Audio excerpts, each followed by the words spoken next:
I was just curious about, as you talked about Brandon Jennings and Tyler, granted one of them went in the first round, the other went in the second round. A lot of basketball players have difficult situations at home. How is his so unique? I mean, is there a way to pull back the curtain and say kind of what he was dealing with? That's my big concern. Most of the kids I recruit have difficult situations. They don't have maybe quite the gift that he has. So I'm troubled by that. We got to do something in college athletics. I don't want to pay kids, but I want them to all live like normal students. When I read about Napier, saying he went to bed hungry, what happened? Now we can feed him 24 hours a day. That's the best.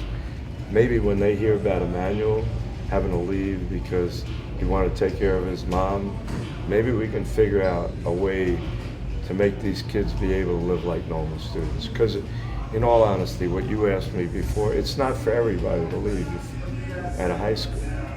I've seen too many kids fail. When I was in the NBA early on, there were a lot of young kids that I had to cut that weren't quite ready. That was tough.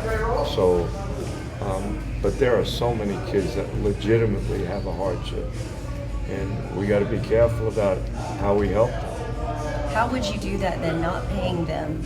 But do you have any ideas? I mean, I'm sure you've kicked it around your head a little bit. Well, my son's going to be a sophomore. We don't keep the same hours, but and if he wants to go get a meal, he wants to go to a movie, he needs to buy a pair of jeans. I want our kids to be able to live like normal students.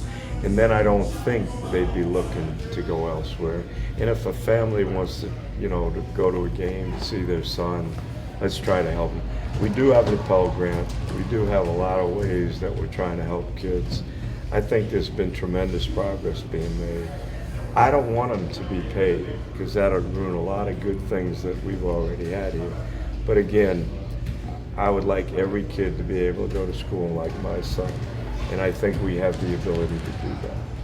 There was a story yesterday about your meeting with the Mudiay brothers and how you really pushed John Michael to stay here. Why was that so important to you to have him on the team next year? Well, we made a commitment to him to come here. And he's a big part of my life now. He'd probably been captain of the team. He's had some knee issues, and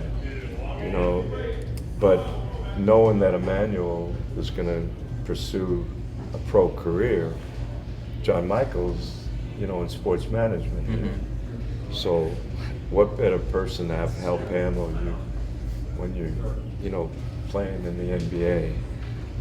And he's got a gift academically and the way he deals with people. And I just want him around. And I thought that was our responsibility.